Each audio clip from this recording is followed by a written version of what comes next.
Today, I'm going to be talking about how to have an academic comeback for 2025. I'm going to be telling you 3 tips on how you can become an academic weapon in 2025. I'll give a quick TLDR now, because no gatekeeping over here. Studying according to your chronotype. Okay, the second one is what I call the sprinkle method. Okay, on to tip number 1. Okay, this is an example of a schedule, right? Number 1, you need to identify what you need to do. So let's say today I need to learn 50 new Anki cards, or even just like Quizlet cards, right?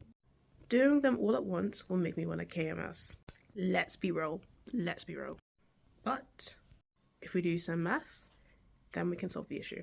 So first of all, you need to see how many hours you have free in the day. Let's say I have 5 hours free to study, and I just need to do 50 Anki cards today. I will do 10 Anki flashcards an hour. And within that hour, we'll break the 10 Anki cards into 5. So I'll do 5 Anki cards at 8 a.m. and then 5 Anki cards at 8:40, and move on like that until you're done. 5 at 8, 5 at 8:40, 5 at 9, 5 at 9:40, so on and so forth. The most important 2 things in this method. 1, you stay at your desk. I think obviously like during your breaks, I'll explain in a second, get up, light movement so your legs don't like crash out. But you stay at your desk, your library, wherever you're studying. And number 2, let's say it's 8 a.m, right? I finished my 5 Anki flashcards within like a minute. Like I finished learning them. Then I do absolutely nothing.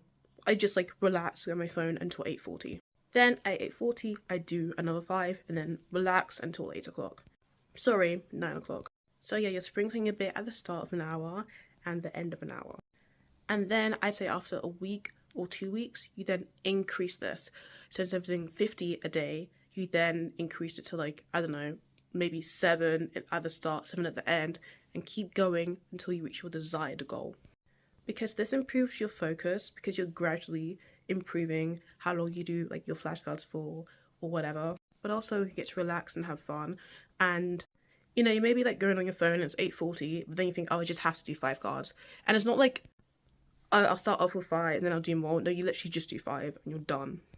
I use this method a lot in A-levels. It was an actual lifesaver. However, I will say the less hours you have, this method may not work. I don't use this method right now in uni because my uni course is so hectic. Like, I do not have 5 hours in a day to be... Sorry, I do have 5 hours. However, I have so many Anki flashcards. Doing 50 a day will not be enough. Like, I'd have to do 50 at the start of an hour and 50 at the end of an hour, which doesn't make sense. At that point, you might as well just do 50 all at once. So yeah, when you increase the intervals, when you get to like maybe a number in like the 20s, I recommend you cut out the end interval and then just gradually try to increase your cards. So yeah, once you get to 20 Anki flashcards, don't do any at the end of the hour, just do 20 at once, then 30, then 40. And yeah, it's about being slow but steady. So if you're like me and you have a course where you have like loads of flashcards or Anki or whatever to do, use the interval timer method. Anki will tell you at the bottom, actually, a card. So I take around 11 seconds per card. So according to how long you take per card, you get that interval timer.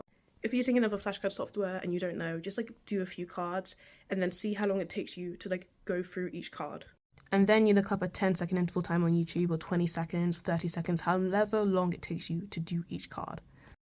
And I like these videos because they're for 30 minutes. I just like to do 30 minutes at once. So by the end of 30 minutes, theoretically speaking, you should have done 180 cards. Because doing an interval timer feels like an actual game. You start it and you go through flashcard after flashcard after flashcard. Okay, here's a bad example because I'm not doing that, but you get the idea. So for an example, for the 10-second timer, you can do 180 cards in 30 minutes. And that's like quite a lot. Like I had 200 Anki reviews to do. I did the 5-second interval timer.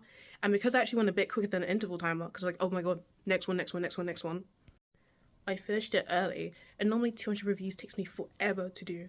So I highly recommend using an interval timer. Last but not least is studying according to your chronotype. Chronotypes are essentially like when in the day you feel the most energized. And for me, it's around 4 hours after I wake up. Basically, if you're a morning person or a night owl, or some people are a bit in between, so like you feel most energized in the afternoon. If you don't know what you are, just like have a little tracker and see how energized or how motivated you feel during like the times of the day. So because I'm a morning chronotype, I like to, do the interval method for my hardest Anki cards, aka my reviews, in the morning, which increases my chance of success and actually getting through them. So I do it like 2 hours of studying in the morning, like 30 minutes break, 30 minutes break, 1.5 hours in the afternoon, and 1 hour in the evening. You have to increase or decrease your studying hours according to your chronotype. If I was a night owl, I start off with like 1 hour in the morning, 2 hours afternoon, 3 hours in the evening, because I'm most energized in the evening. Also, I do recommend, even if you are a night owl, to even still do like 2 hours and then 1 hour, maybe 30 minutes, like decrease as the day goes, because your body like does get tired. You get a buildup of this chemical that I forgot the name of, but essentially as the day goes by, that chemical builds up. You do feel like more tired, more weary, more sleepy. And normally when you wake up, you do get a cortisol spike, which can help with like studying. So even if you are a night owl, I recommend doing your hardest thing at night, yes, but only doing that for an hour. So you spend maybe like 3 hours in the morning, 30-minute break, easiest thing, and then the hardness like increases because you're most energized at nighttime. And yeah, those are the 3 tips I think you need to study.